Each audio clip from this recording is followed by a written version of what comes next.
Hello प्यारे बच्चों, कैसे हैं आप सब। तो बच्चों आज हम लोग वनस्पति जगत मतलब प्लांट किंगडम चैप्टर 3 क्लास 11 का ये चैप्टर 3 है।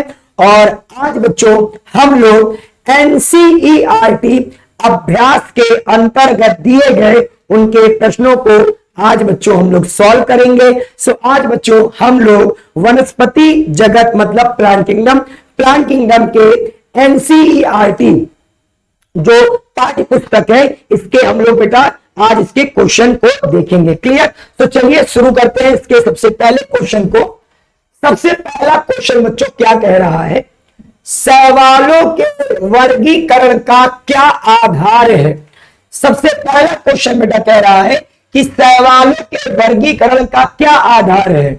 सवालों का वर्गीकरण मुख्यतः उनमें उपस्थित वर्णक, फ्लैजिला, संग्रहित खाद्य पदार्थ और कोशिका भित्ति की रासायनिक संरचना के आधार पर किया जाता है। सो बच्चों सवालों के वर्गीकरण का आधार क्या है, क्वेश्चन नंबर पहला है। और सवालों के वर्गीकरण का आधार क्या क्या है। सो बच्चों पहला आधार है वर्णक। कौन सा वर्णक पाया जाता है सवालों में, इसके आधार पर। तो सबसे पहले बेटा किसके आधार पर है, सबसे पहले प्यारे बच्चों बोलो किसके आधार पर है, वर्णक के आधार पर, फ्लैजिला के आधार पर, संग्रहित खाद्य पदार्थों के आधार पर, कोशिका भित्ति की रासायनिक संरचना के आधार पर। अब बच्चों दूसरा प्रश्न देखते हैं।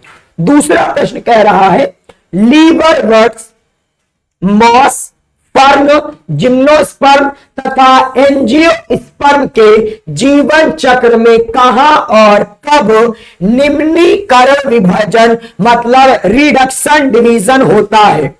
रिडक्शन डिवीजन मतलब कब होता है, ठीक है। आप रिडक्शन मतलब आप कह सकते हो, रिडक्शन का मतलब अर्धसूत्री विभाजन। तो आप रिडक्शन डिवीजन का मतलब बच्चों अर्धसूत्री विभाजन भी कह सकते हो। तो लीवरवर्ट, मॉस, फर्न, जिम्नोस्पर्म और एंजियोस्पर्म में कहां होता है अर्धसूत्री विभाजन, ये बच्चों कह रहा है क्वेश्चन नंबर 2 में। तो क्वेश्चन नंबर 2 में बच्चों क्या कह रहा है, जल्दी से मुझे प्यारे बच्चों बताओ। लीवरवर्ट, मॉस, जिम्नोस्पर्म और एंजियोस्पर्म के जीवन चक्र में कहां होता है अर्धसूत्री विभाजन। लीवरवर्ट, मॉस, आपका फर्न, जिम्नोस्पर्म और एंजियोस्पर्म में कहां होता है अर्धसूत्री विभाजन। लीवरवर्ट, मॉस, फर्न, आपका जिम्नोस्पर्म और एंजियोस्पर्म में, ठीक है बेटा, इनमें कहां होता है अर्धसूत्री विभाजन। ये हमारा क्वेश्चन नंबर 2 है। तो कहां होगा, लीवरवर्ट तथा मॉस में अर्धसूत्री विभाजन कैप्सूल की बीजाणु मात्र कोशिका में होता है। तो लीवरवर्ट में और मॉस में कहां होता है, नोट कर लीजिए। फर्न में अर्धसूत्री विभाजन स्पोरेंजिया की स्पोर मदर सेल में होता है। जिम्नोस्पर्म में अर्धसूत्री विभाजन माइक्रो स्पोरेंजियम में पराग कण के निर्माण के समय तथा मेगा स्पोरेंजियम में मेगा स्पोर के निर्माण के समय होता है। बच्चों मैंने आपको पढ़ाया हुआ है, माइक्रोस्पोर को हम लोग बोलते हैं लघु बीजाणु और मेगास्पोर को हम लोग हिंदी में कहते हैं गुरु बीजाणु। क्लियर। तो नोट करिएगा बच्चों, एंजियोस्पर्म में अर्धसूत्री विभाजन बच्चों पराग कोश के अंदर होता है। क्या बेटा, पराग कोश के अंदर पाया जाता है पराग मात्र कोशिका। तो जो एंजियोस्पर्म होगा उसकी पराग मात्र कोशिका में क्या होगा अर्धसूत्री विभाजन। और पराग मात्र कोशिका कहां पाई जाती है बच्चों, पराग मात्र कोशिका पाई जाती है परागकोश के अंदर। कहां पाई जाएगी बच्चों, दिल से बोलो, बोलो प्यारे बच्चों, पराग कोश के अंदर। कहां पाई जाएगी, पराग कोश के अंदर। इसी प्रकार बच्चों अंडाशय में बीजांड होता है और बीजांड के अंदर होता है अर्धसूत्री विभाजन। तो जल्दी से प्यारे बच्चों आप लोग इन दोनों प्रश्नों को जल्दी से नोट करिएगा। और इसके बाद बच्चों अब हम लोग आते हैं इसके बाद तीसरे का उत्तर जानेंगे, 2 प्रश्न हमारे सॉल्व, और 2 प्रश्नों के बाद बच्चों 2 प्रश्नों के बाद पढ़ेंगे तीसरा प्रश्न। चलो बच्चों आप पढ़ते हैं तीसरा प्रश्न, सब लोग नोट करिएगा जल्दी से। क्लियर बच्चों, यहां तक नोट हो गया, 2 प्रश्न नोट हो गए। चलो अब मैं आता हूं बच्चों तीसरे प्रश्न पर। तीसरा प्रश्न क्या कह रहा है, पौधों के 3 वर्गों के नाम लिखिए जिनमें स्त्रीधानी होती है, इनमें से किसी एक के जीवन चक्र का संक्षिप्त वर्णन कीजिए। तो प्यारे बच्चों स्त्रीधानी कौन कौन से वर्गों में पाया जाता है? स्त्रीधानी जो होता है वो ब्रायोफाइटा, टेरिडोफाइटा और जिम्नोस्पर्म के जो पौधे होते हैं उनमें स्त्रीधानी पाई जाती है। और मैं इनमें से एक का जीवन चक्र पढ़ाऊंगा, और मैं जीवन चक्र आपको किसका पढ़ाने चल रहा हूं? मॉस ब्रायोफाइट पादप का जीवन चक्र। तो नोट करिएगा बच्चों पहले यहां तक, सब लोग पहले यहां तक नोट कर लीजिएगा जल्दी से, और इसके बाद फिर हम लोग आगे बढ़ेंगे। यहां तक नोट हो गया। चलो अब मैं आपको मॉस का जीवन चक्र पढ़ाता हूं, तो हेडिंग लगाइएगा मॉस का जीवन चक्र। देखो बच्चों सबसे पहले जो मॉस होता है बच्चों, मॉस की प्रमुख अवस्था युग्मकोद्भिद होती है। युग्मकोद्भिद की 2 अवस्थाएं पाई जाती है। देखो जो मॉस में जो मुख्य पौधा होगा, मॉस का बच्चों मुख्य पौधा होता है युग्मकोद्भिद। युग्मकोद्भिद का मतलब ये अपने जीवन चक्र में, ठीक है, लैंगिक जनन के दौरान ये सबसे पहले क्या बनाएंगे? युग्मक बनाएंगे, और इसीलिए बच्चों इसका नाम क्या हो जाता है? युग्मकोद्भिद। क्लियर, क्या नाम हो जाएगा? युग्मकोद्भिद। नोट हो गया बेटा। अब इनके आप लोग युग्मकोद्भिद की 2 अवस्थाएं, तो मॉस में युग्मकोद्भिद जो होगा, मॉस में युग्मकोद्भिद जो होगा इसमें 2 अवस्थाएं पाई जाएंगी। शाखा में हरे तंतु रूपी प्रोटोनिमा। सबसे पहले इसमें क्या होता है? शाखा में हरे तंतु रूपी प्रोटोनिमा होता है। क्या होता है बच्चों? शाखा में हरे तंतु रूपी प्रोटोनिमा होती है, और पत्ती में अवस्था पर नर तथा मादा जनन अंग समूह के रूप में। ठीक है, इसके बाद बेटा क्या होता है आपका? पत्ती में अवस्था। तो इसके युग्मकोद्भिद में कौन सी 2 अवस्थाएं पाई जाएंगी? युग्मकोद्भिद में पहली अवस्था होती है प्रोटोनिमा, पहली अवस्था होती है प्रोटोनिमा, दूसरी होती है बेटा पत्ती अवस्था। सो अब हम लोग सबसे पहले जानेंगे पहली अवस्था। तो ये जो आपका शाखा में होगा, प्रोटोनिमा क्या होगा? शाखा में। ठीक है, प्रोटोनिमा शाखा में होगा, हरे रंग का होगा, तंतु रूपी प्रोटोनिमा का निर्माण होगा। आगुणित बीजाणु किससे बनते हैं बच्चों? आगुणित बीजाणुओं से इनका निर्माण होता है। इस पर अनेक कलिकाएं विकसित होती है, इस पर अनेक कलिकाएं बनती हैं जो वृद्धि करके पत्ती में अवस्था का निर्माण करती हैं। तो सबसे पहले आप लोग इसको नोट कर लीजिएगा। अब आइए बच्चों दूसरी अवस्था। दूसरी अवस्था का नाम क्या है? पत्ती में अवस्था। दूसरी अवस्था में क्या होता है? तो पत्ती में अवस्था पर नर तथा मादा जननांग, पत्ती में अवस्था पर नर तथा मादा जननांग समूह के रूप में बनते हैं।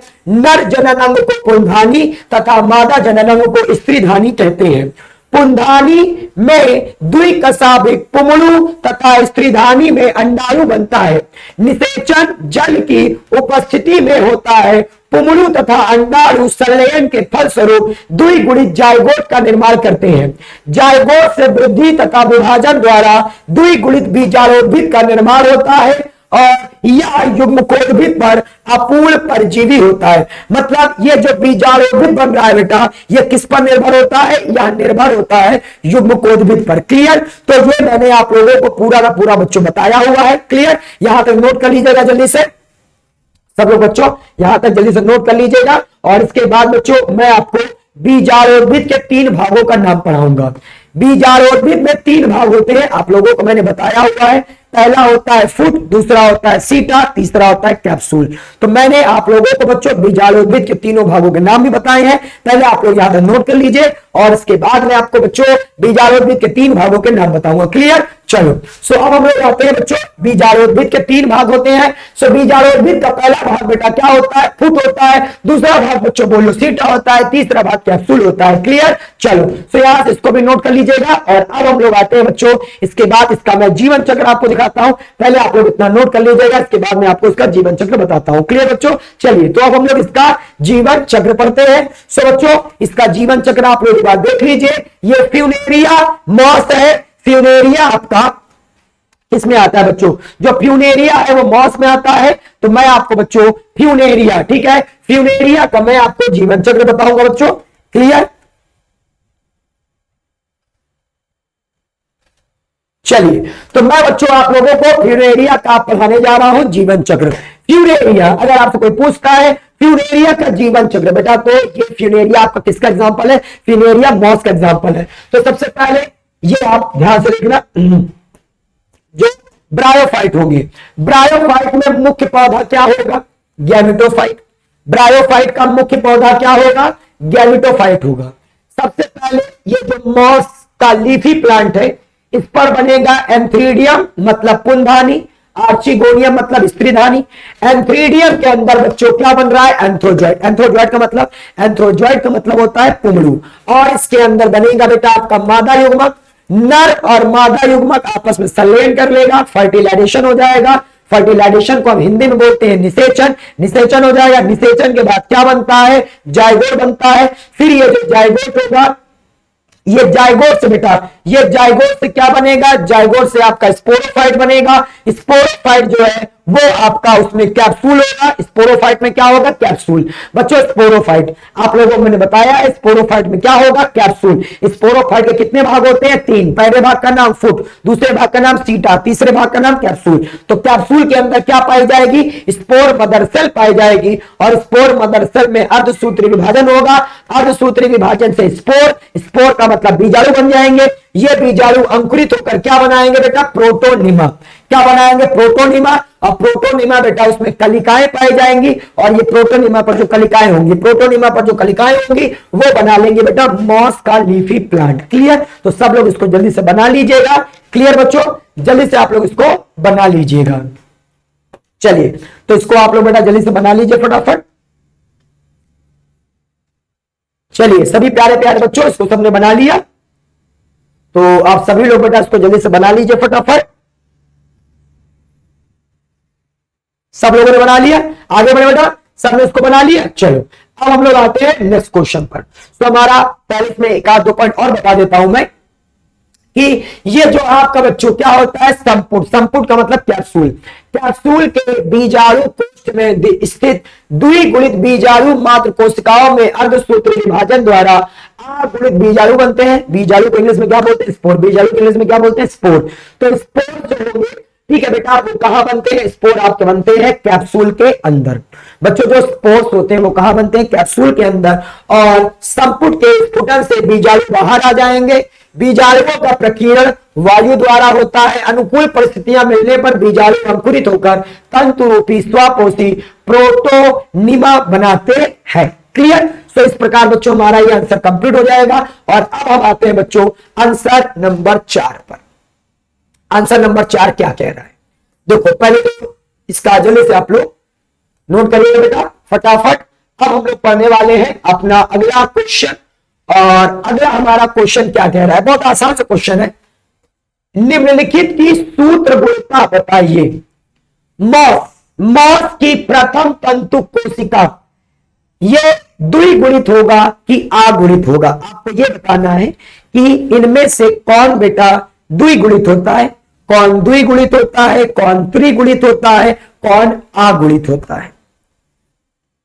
मतलब आपको बताना है द्विगुणित का मतलब कौन डिप्लॉयड होता है, त्रिगुणित का मतलब कौन ट्रिप्लॉयड होता है, और अगुणित का मतलब कौन हैप्लॉयड होता है। तो आपको यह बताना है। सो चलिए इसको बताते हैं हम लोग। तो सबसे पहले पहला आंसर लिखिए, मॉस की प्रथम बेटा, जो मॉस की प्रथम तंतु कोशिका, मॉस की प्रथम तंतु कोशिका क्या होती है, अगुणित होती है, द्विगुणित होती है कि त्रिगुणित होती है। तो बच्चों करेक्ट आंसर है आपका क्या होगा, अगुणित। तो पहला आंसर नोट करिएगा बच्चों, अगुणित मतलब हैप्लॉइड होगा। द्विबीजपत्री के प्राथमिक भ्रूणपोष का केंद्रक क्या होता है, त्रिगुणित होता है। मॉस की पत्तियों की कोशिका अगुणित होती है। फर्न के प्रोथैलस की कोशिकाएं अगुणित होती है। मार्केंसिया की जेमा कोशिका अगुणित होती है। बीजपत्री की मेरिस्टेम कोशिका द्विगुणित होती है। लीवर वट का अंडाशय, लीवर वट का अंडाशय क्या होता है, अगुणित होता है। तो पहले बच्चों आप लोग इतना नोट कर लीजिएगा, इतना जल्दी से आप लोग पहले नोट कर लीजिएगा। हो गया बच्चों नोट। चलिए तो अब हम लोग आगे बढ़ेंगे और इसके बाद जो और पूछा हुआ है, फर्न, फर्न का जो युग्मनज होगा वो बच्चों क्या होगा, सो फर्न का जो युग्मनज है वो बच्चों द्विगुणित होगा। क्लियर। सो यहां से आप लोग इसको नोट कर लीजिएगा जल्दी से। और इसके बाद हम लोग अब आते हैं क्वेश्चन नंबर 5। तो अब हम आते हैं बच्चों क्वेश्चन नंबर 5। शैवाल तथा जिम्नोस्पर्म के आर्थिक महत्व पर टिप्पणी लिखिए। तो मैंने आपको शैवाल और जिम्नोस्पर्म दोनों का आर्थिक महत्व बहुत विस्तृत रूप से पढ़ाया हुआ है। सो शैवाल का आर्थिक महत्व, सबसे पहले शैवालों को भोजन के रूप में, शैवालों को बच्चों सबसे पहले क्या होगा, सब लोग नोट करिएगा, यहां से बेटा हेडिंग लगाइएगा सब लोग जल्दी से फटाफट। सबसे पहले जो है इसको नोट करिएगा आप लोग। शैवालों को सबसे पहले क्या किया जाता है बेटा, भोजन के रूप में। तो भोजन के रूप में कौन कौन से शैवाल बेटा खाए जाते हैं, पृथ्वी पर होने वाले प्रकाश संश्लेषण का 50% शैवालों द्वारा होता है। शैवाल कार्बोहाइड्रेट, खनिज तथा विटामिन से भरपूर होते हैं। पोरफायरा, एलेरिया, अल्वा, सार्गेसम, लेमिनेरिया आदि शैवालों को भोजन के रूप में खाया जाता है। तो जल्दी से बेटा आप लोग सबसे पहले ये पहला आर्थिक महत्व नोट कर लीजिए। नोट कर लिए सब लोगों ने। चलो अब आते हैं इसके बाद आगे की तरफ। क्लोरेला, क्लोरेला में प्रचुर मात्रा में प्रोटीन तथा विटामिन पाए जाते हैं। इसे भविष्य भोजन के रूप में पहचाना जा रहा है। इससे हमारी बढ़ती जनसंख्या की खाद्य समस्या के हल होने की पूरी संभावना है। तुम नोट कर लीजिएगा इसको जल्दी से। शैवाल व्यवसाय में, यह भी मैंने आपको पढ़ाया हुआ है, डायटम के जीवाश्म या मृत शरीर डायटोमेशियस मृदा बनाते हैं। यह मृदा 1500 डिग्री सेल्सियस ताप सहन कर लेती है। इसका उद्योगों में विविध प्रकार के उपयोग किए जाते हैं, जैसे धातु प्रलेप बनाने में, वार्निश, पॉलिश, टूथपेस्ट, ऊष्मारोधी सदा। इसको बनाने में किसका उपयोग होता है बेटा, डायटोमेशियस मृदा का। ठीक है, तो ये डायटोमेशियस मृदा का उपयोग हो जाएगा। क्या हो जाएगा, डायटोमेशियस मृदा का उपयोग हो जाएगा। कॉन्ड्रस, कॉन्ड्रस है आपका, यूकीमा है आदि शैवालों से कैरागीन प्राप्त होता है। इसका उपयोग श्रृंगार प्रसाधनों, शैंपू आदि बनाने में किया जाता है। एलेरिया और लेमिनेरिया आदि से एल्जिन प्राप्त होता है। इसका उपयोग अज्वलनशील फिल्मों। क्लियर बेटा, यहां तक सब लोग जल्दी से इसको फटाफट नोट कर लीजिएगा। ठीक है, कृत्रिम रेशो बनाने आदि में किया जाता है। इसके अलावा यह शल्य चिकित्सा के समय रक्त प्रवाह रोकने में भी किया जाता है। इसका उपयोग बच्चों शल्य चिकित्सा के समय रक्त प्रवाह, खून बहने से रोकने में भी किया जाता है। सब लोग नोट करिएगा बच्चों जल्दी से। व्यवसाय में पहले यहां से यहां तक नोट कर लीजिएगा, फिर चौथा पॉइंट बताता हूं व्यवसाय का। व्यवसाय में फिर चौथा पॉइंट पढ़ेंगे बच्चों हम लोग। हाँ भाई नोट कर लिया, आगे बढ़े। चलिए अब आते हैं चौथे पॉइंट पर, व्यवसाय में। तो व्यवसाय में चौथा पॉइंट क्या हो जाएगा, अनेक समुद्री शैवाल बेटा, जो हमारे क्या होते हैं, अनेक समुद्री शैवाल हैं, जैसे आयोडीन, इनसे बेटा आयोडीन, ब्रोमीन आदि प्राप्त होता है। क्लोरीन से प्रतिजैविक क्लोरीन प्राप्त होता है। यह जीवाणुओं को नष्ट करती है। कारा तथा नाइटेला बेटा आपका, कारा और नाइटेला, ये मैं आपको पढ़ाया हूं। कारा और नाइटेला शैवालों की उपस्थिति से जलाशय के मच्छर नष्ट होते हैं, अतः ये मलेरिया उन्मूलन में सहायक होते हैं। लाल शैवालों से एगार प्राप्त होता है। इसका उपयोग कृत्रिम संवर्धन के लिए किया जाता है। तो ये सभी आर्थिक महत्व बच्चों मैंने आप लोगों को पूरा का पूरा पढ़ाया हुआ है। तो ये चौथे पॉइंट से यहां तक आप लोग नोट कर लीजिएगा जल्दी से। हो गया बच्चों, सबने नोट कर लिया। चलिए अब हम लोग आते हैं बच्चों जिम्नोस्पर्म का आर्थिक महत्व। किस पर आते हैं? जिम्नोस्पर्म का आर्थिक महत्व जानते हैं। सो जिम्नोस्पर्म का आर्थिक महत्व क्या है? सबसे पहले जिम्नोस्पर्म का आर्थिक महत्व सजावट के लिए, सबसे पहले क्या हो जाएगा बच्चों? सजावट के लिए साइकस पाइनस एरोकेरिया आपका बेटा, और एरोकेरिया गिंगो, गिंगो है, थूजा है, क्रिप्टोमेरिया है, आदि पौधों का उपयोग सजावट के लिए किया जाता है। ये मैंने आपको पढ़ाया हुआ है। भोज्य पदार्थों के लिए साइकस जैमिया से साबूदाना, साइकस से जैमिया से साबूदाना मिलता है। चिलगोजा के बीज खाए जाते हैं। नीडम गिंगो और साइकस के बीजों को बच्चों भोजन के रूप में उपयोग किया जाता है। ये भी मैंने आपको पढ़ाया हुआ है। फर्नीचर के लिए लकड़ी के रूप में चीड़, देवदार, कैल और आपका फर से, ठीक है बेटा, फर से लकड़ी प्राप्त होती है और इसका उपयोग बच्चों किसमें किया जाता है? फर्नीचर बनाने में। क्लियर? तो यहां तक बच्चों जल्दी से आप लोग नोट करिएगा। पहले 3 पॉइंट बच्चों आप लोग जल्दी से इसको नोट कर लीजिएगा। और अब आते हैं चौथे पॉइंट पर। तो चौथा पॉइंट बच्चों क्या कहता है? चौथा पॉइंट कहता है औषधियां। ठीक है, औषधियां बच्चों, औषधियां जो है, औषधियां साइकस के बीज, छाल व गुरु बीजाणुपर्ण को पीसकर पुलटिस बनाई जाती है बेटा। टेक्सस ब्रेफोलिया से टैक्सॉल औषधि प्राप्त होती है जिसका उपयोग कैंसर में किया जाता है। थूजा की पत्तियों को उबालकर बुखार, खांसी, गठिया रोग के निदान के लिए प्रयोग किया जाता है।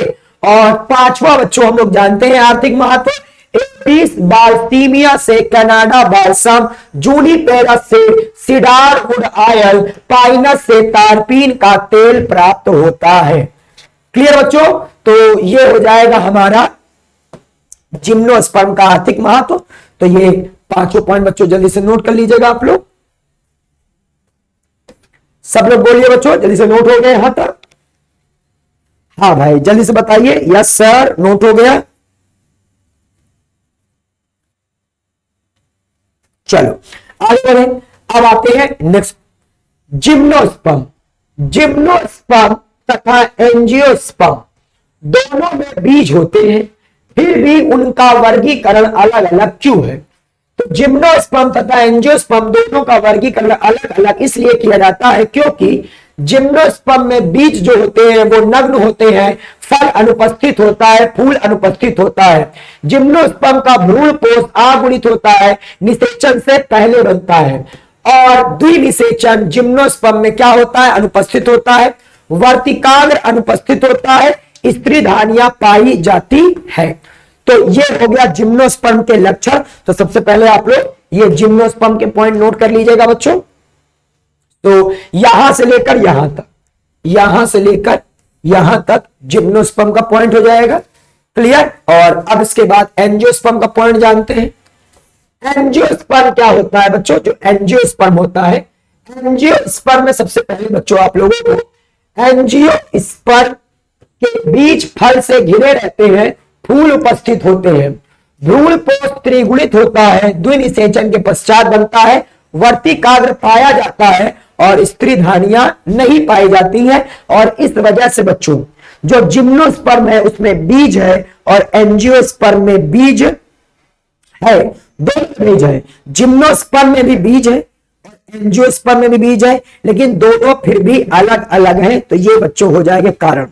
तो जिम्नोस्पर्म में भी बीज पाया जाता है, एंजियोस्पर्म में भी बीज पाया जाता है, लेकिन जिम्नोस्पर्म का बीज ढका नहीं होता है। जिम्नोस्पर्म का बीज ढका नहीं होता है और एंजियोस्पर्म का बीज ढका होता है। क्लियर? तो ये हो जाएगा बच्चों इसका आंसर। आप लोगों ने नोट कर लिया।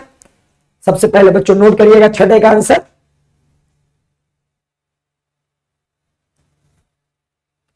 हो गया बच्चों, नोट हो गया यहां तक? आगे बढ़े। सो नेक्स्ट नंबर आएंगे, इसके बाद यहां से नोट कर लीजिए। चलिए, और इसके बाद आते हैं क्वेश्चन नंबर 7 पर। क्वेश्चन नंबर 7 क्या कह रहा है? विषम बीजाणुता क्या है, इसकी सार्थकता पर संक्षिप्त टिप्पणी लिखिए। इसके 2 उदाहरण दीजिए। एक पौधे में 2 प्रकार के बीजाणुओं की उपस्थिति विषम बीजाणुता कहलाती है। या कुछ टेरिडोफाइट जैसे सिलेजिनेला साल्विनिया, मार्सिलिया आदि तथा सभी जिम्नोस्पर्म और एंजियोस्पर्म में पाई जाती है। सो बच्चों, अगर कोई पौधे में दो प्रकार के बीजाणुओं का निर्माण हो, दो प्रकार के बीजाणुओं का मतलब एक बीजाणु आकार में छोटा होगा और एक बीजाणु आकार में बड़ा होगा। जो बीजाणु आकार में छोटा होता है उसे हम बोलते हैं लघु बीजाणु या सूक्ष्म बीजाणु, और जो बीजाणु आकार में बड़ा होता है उसे हम बोलते हैं गुरु बीजाणु या दीर्घ बीजाणु। तो अगर किसी पौधों में दो प्रकार के बीजाणुओं का निर्माण होता है तो हम बच्चों इसे बोलते हैं विषम बीजाणुता, इंग्लिश में बोलते हैं हेटेरोस्पोरी। क्लियर? अगर किसी पौधे में क्लियर, अगर किसी पौधे में दो प्रकार के बीजाणुओं का निर्माण होता है, दो प्रकार के बीजाणुओं का निर्माण होता है तो इसे बोलते हैं विषम बीजाणुता। क्लियर बच्चों? विषम बीजाणुता, और इंग्लिश में क्या बोलेंगे? हेटेरोस्पोरी। तो सबसे पहले आप लोग ये परिभाषा नोट करिएगा। ठीक है बच्चों, नोट हो गया यहां तक? सब लोग बोलो बच्चों, हेटेरोस्पोरी का एग्जांपल नोट हो गया? हेटेरोस्पोरी सबने नोट किया बेटा, हेटेरोस्पोरी। सो हेटेरोस्पोरी का एग्जांपल अब हम लोग नोट करते हैं, जैसे टेरिडोफाइट में सिलेजिनेला, साल्विनिया, मार्सिलिया और सभी जिम्नोस्पर्म और सभी एंजियोस्पर्म। विषम बीजाणुता का विकास सर्वप्रथम टेरिडोफाइट में हुआ था। विषम बीजाणुता बीज निर्माण प्रक्रिया की शुरुआत मानी जाती है, जिसके फलस्वरूप बीज का विकास हुआ। विषम बीजाणुता में नर एवं मादा युग्मकोद्भिद के विभेदन में सहायता की तथा मादा युग्मोद्भिद जो मेगास्पोरेंजियम के अंदर विकसित होता है की बेटा उत्तरजीयता बढ़ाने में सहायता की। तो ये जो आपका नर तथा मादा युग्मकोद्भिद का निर्माण होता है बच्चों, ये जो नर तथा मादा युग्मकोद्भिद है, क्लियर, के विभेदन में सहायता की।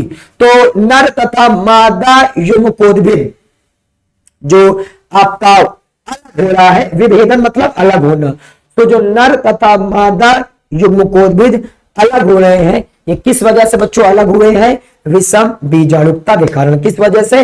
विषम बीजाणुता के कारण। तो जल्दी से आप लोग ये क्वेश्चन नंबर 7 भी नोट कर लीजिएगा। और अब हम लोग बढ़ते हैं क्वेश्चन नंबर 8 की तरफ। क्वेश्चन नंबर 8 क्या कह रहा है? उदाहरण सहित निम्नलिखित शब्दावली का संक्षिप्त वर्णन कीजिए।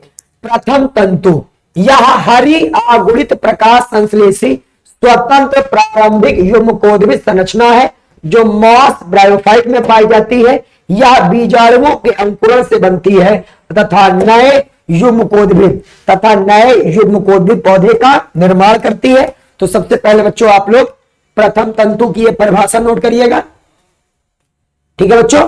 तो सबसे पहले पूछा है टिप्पणी लिखना है हमें या हमें संक्षिप्त वर्णन करना है, तो हमें संक्षिप्त वर्णन करना है। सबसे पहले प्रथम तंतु बेटा हो गया। अब आते हैं पुंधानी। यह बहुकोश की कवच युक्त नर जनन अंग होता है जो ब्रायोफाइट और टेरिडोफाइट में पाया जाता है। पुंधानी में नर युग्मक बनते हैं। क्लियर? तो बेटा ये दूसरा भी नोट कर लीजिएगा जल्दी से। और अब हम लोग इसके बाद क्या नोट करेंगे बच्चों? तो जल्दी से आप लोग नोट कर लीजिएगा इतना पहले। पहला और दूसरा नोट कर लीजिए, प्रथम तंतु और पुंधानी बच्चों। प्रथम तंतु और पुंधानी समाप्त। और अब आते हम लोग स्त्रीधानी पर। स्त्रीधानी क्या है बच्चों? यह बहुकोश की फ्लास्क के समान मादा जनन अंग है जो ब्रायोफाइट, टेरिडोफाइट तथा कुछ जिम्नोस्पर्म में पाई जाती है। इसमें ग्रीवा तथा अंडधाम पाया जाता है। और इसके अंदर क्या पाया जाता है बेटा? इसके अंदर आपका क्या होता है? एक मादा युग्मक होता है और इस मादा युग्मक को बच्चों हम लोग अंड भी कह सकते हैं। और मैंने बच्चों आप लोगों को पुंधानी और स्त्रीधानी का पूरा चित्र भी बनवाया हुआ है। क्लियर? तो ये भी यहां से हमारे ये भी समाप्त। अब आते हैं द्विगुणितक।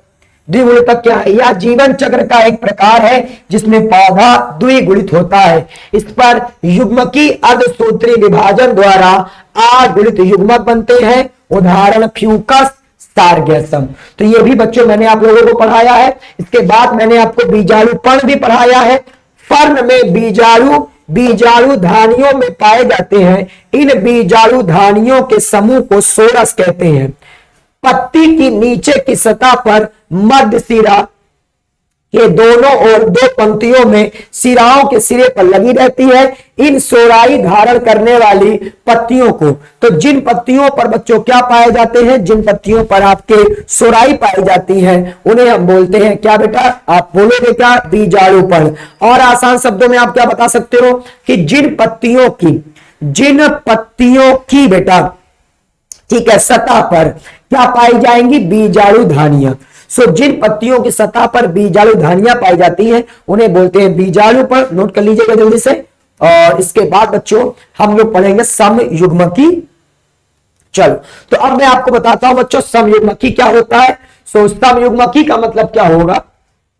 समयुग्मकी यह एक प्रकार का लैंगिक जनन है जिसमें संलयन करने वाले युग्मक संरचना तथा कार्यों में समान होते हैं, जैसे यूलोथ्रिक्स, क्लैमाइडोमोनास और एक्टोकार्पस में ये पाया जाता है। और यह भी मैंने आप लोगों को पूरा का पूरा पढ़ाया हुआ है। क्लियर? चित्र भी बनवाया हुआ है समयुग्मकी का, तो यहां से इसको भी नोट कर लीजिएगा। समयुग्मकी समाप्त हो जाएगा। और समयुग्मकी के बाद बच्चों अब हम आते हैं नेक्स्ट क्वेश्चन पर। हमारा क्वेश्चन नंबर 9, लाल शैवाल भूरे शैवाल में अंतर लिखना है, लीवरवट मॉस में अंतर लिखना है, समबीजाणु विषम बीजाणु टेरिडोफाइट में हमें अंतर लिखना है, और युग्मक संलयन और त्रिसंलयन में हमें अंतर लिखना है। तो चलो अंतर को जानते हैं। सबसे पहला बच्चों क्या है? लाल शैवाल तथा भूरे शैवाल में अंतर। लाल शैवाल जो होंगे बच्चों, रेड एल्गी, ब्राउन एल्गी, इसमें क्लोरोफिल ए और बी पाया जाता है, इसमें क्लोरोफिल ए और सी पाया जाता है, फ्यूकोजैंथिन पाया जाता है।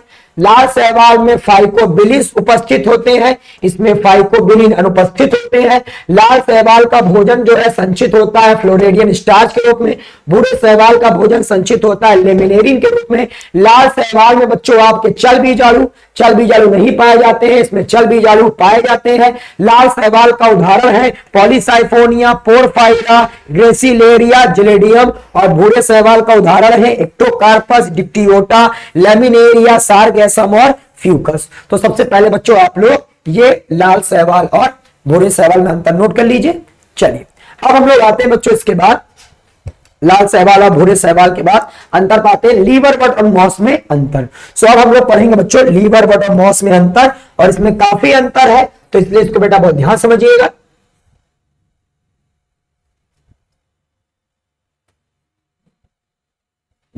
चलिए, सो लीवरवट और मॉस में अंतर जानते हैं। तो सबसे पहले लीवरवट और मॉस। तो लीवरवट पार्ट ऑफ शरीर हरे चपटे और द्विपृष्ठधारी सुकाय के रूप में पाए जाते हैं। लीवरवट में बेटा आपको मैंने बताया है सुकाय के रूप में पाए जाएंगे, इसमें वास्तविक जड़ तना पत्तियां नहीं पाई जाती है। लेकिन बच्चों जो मॉस होगा ये दो अवस्था में मिलता है। पहली अवस्था का नाम होता है प्रोटोनिमा और दूसरी अवस्था का नाम हो जाएगा गेमिटोफोर। हो गया बेटा नोट। चलो अब इसके बाद दूसरे पर आते हैं राइजोइड्स, मतलब आपके मूलाभास एक कोष की होते हैं, इनके मूलाभास बहुकोष की होते हैं। इनके जो मूलाभास होंगे वो दो प्रकार के होंगे, पहला होगा सपाट भित्ति वाले तथा दूसरा क्या होगा बेटा आपका ट्यूबरकुलेटेड होंगे, ट्यूब के आकार के होंगे। और इनके जो मूलाभास होंगे वो शाखित होते हैं और इनमें तिरछे पट पाए जाते हैं। क्लियर? सो पहले बेटा आप लोग जल्दी से नोट कर लीजिएगा। और मॉस का मूलाभास क्या होता है बेटा? यहां पास मूलाभास की जगह मूलांग लिखा हुआ है, मूलांग का मतलब वही मूलाभास। इनके मूलाभास बहुकोष के होते हैं। क्लियर बच्चों? चलिए आगे आते हैं, नेक्स्ट आते हैं बच्चों इसके बाद। अब आते हैं चौथे पर। चौथा बेटा अंतर क्लियर। चौथा अंतर क्या है? इनके सुकाय के आधार पर सल्क पाए जाते हैं, इसमें सल्क नहीं पाए जाते हैं। इसमें कैप्सूल में इलेटर्स पाए जाते हैं, इनमें इलेटर्स नहीं पाए जाते हैं। इसमें पेरिस्टोम तीत अनुपस्थित होता है, इसके पेरिस्टोम तीत पाए जाते हैं। बच्चों ये जो संरचनाएं होती हैं पेरिस्टोम और कैप्सूल के अंदर इलेटर्स, यह आपको आने वाले जो जब आप हायर स्टडीज में जाओगे, हायर स्टडीज का मतलब जब आप बीएससी या एमबीबीएस वगैरह करोगे तो वहां पास आपको इलेटर्स और पेरिस्टोम तीत बताया जाएगा। और ये मैं बता दूंगा आपको कि ये जो संरचनाएं हैं बच्चों, ये संरचनाएं आपके बीजाणुद्भिद के अंदर पाई जाती हैं। कॉल्यूमेला इसमें अनुपस्थित होता है, इसमें कॉल्यूमेला पाया जाता है, इसमें प्रोटोनिमा नहीं पाया जाता और इसमें प्रोटोनिमा क्या होता है? पाया जाता है। तो जल्दी से आप लोग बच्चों ये बाकी के भी अंतरों को नोट कर लीजिएगा। चलिए नोट हो गया। और अब हम लोग आते हैं बच्चों इसके बाद समबीजाणु और विषम बीजाणु में अंतर। आपका जो समबीजाणु टेरिडोफाइट है सभी स्पोरेंजिया समान होती हैं। इसमें स्पोरेंजिया दो प्रकार के होंगे, एक स्पोरेंजिया का नाम होगा माइक्रोस्पोरेंजिया और एक का नाम होगा मैक्रोस्पोरेंजिया। क्लियर बेटा? नोट हो गया। इसमें बीजाणुधानी दो प्रकार की होती है, सूक्ष्म बीजाणुधानी ठीक है और आपकी गुरु बीजाणु धानियां। क्लियर बच्चों? सूक्ष्म बीजाणु धानियां और गुरु बीजाणु धानियां क्या होंगी? सूक्ष्म बीजाणु धानियां और गुरु बीजाणु धानियां। क्लियर बच्चों? सबने नोट कर लिया भैया? जल्दी से बोलिए बच्चों, सबने यहां तक नोट कर लिया?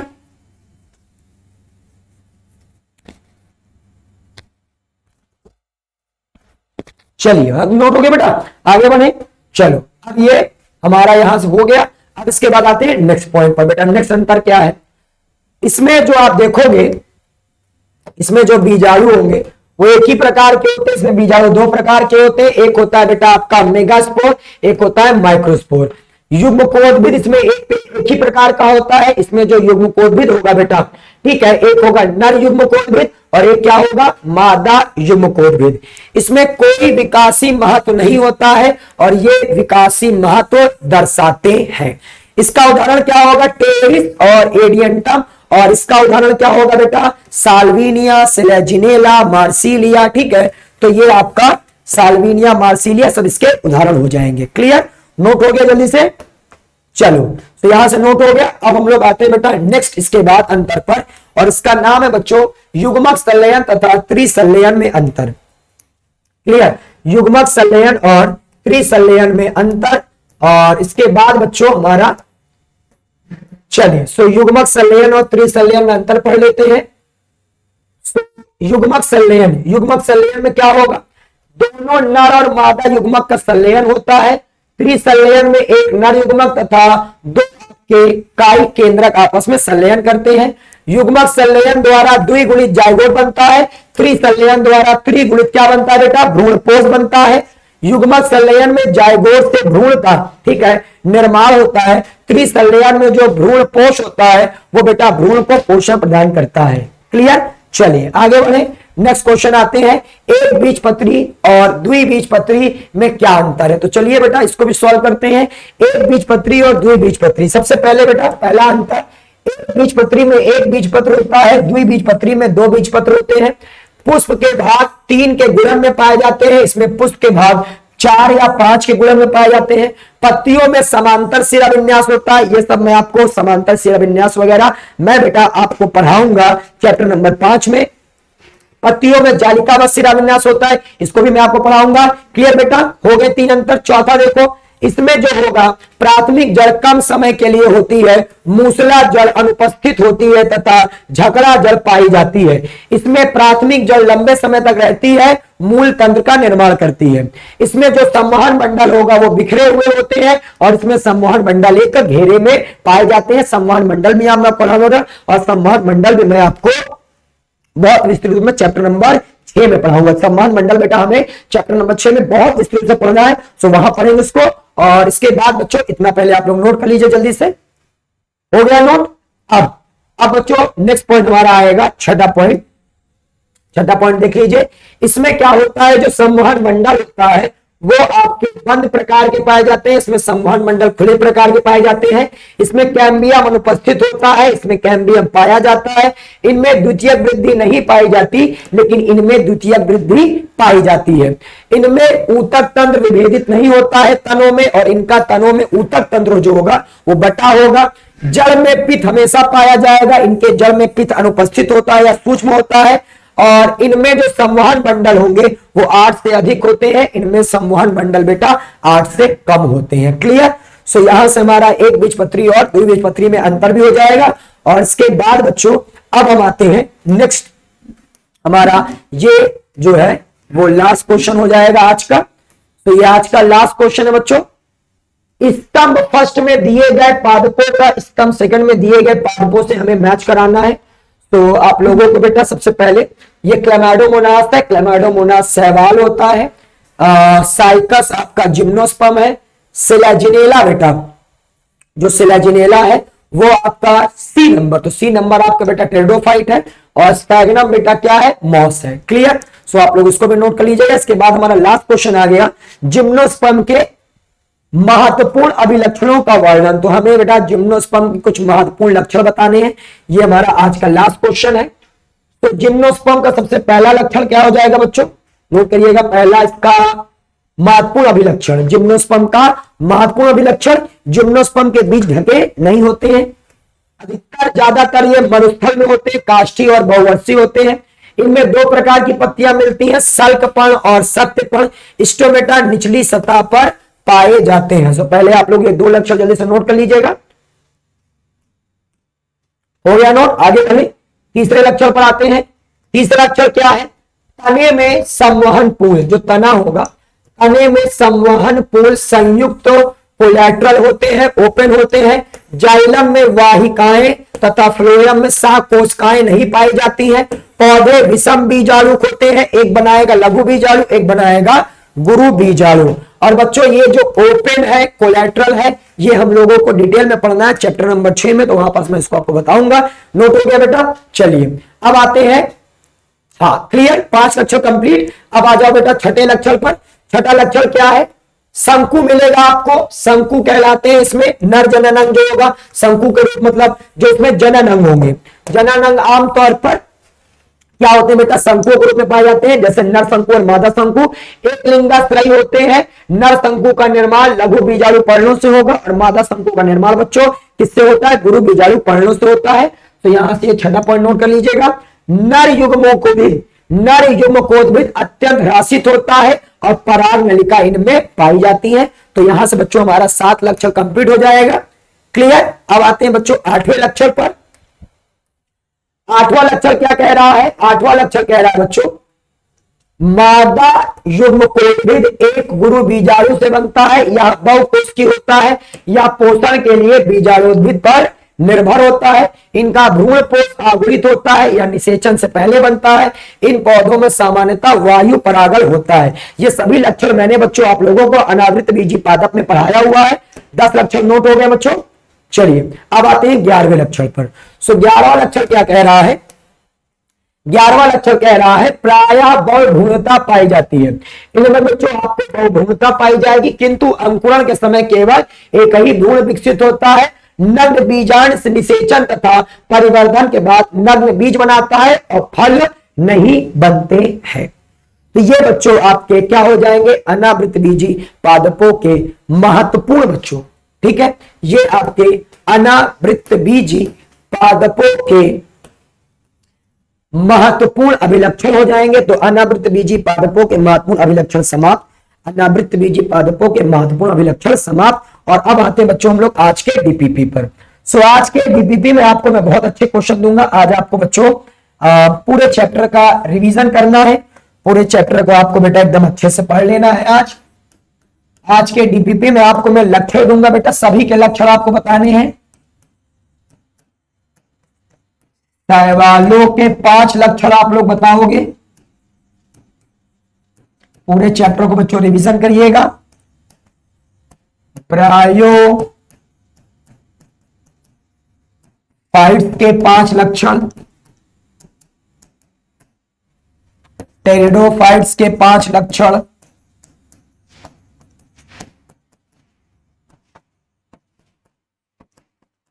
और अनावृत बीजी पादप के 5 लक्षण,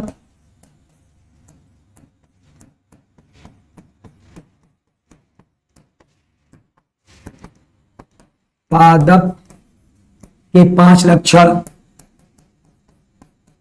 और लास्ट क्वेश्चन बच्चों, आवृत बीजी पादपों के 5 लक्षण।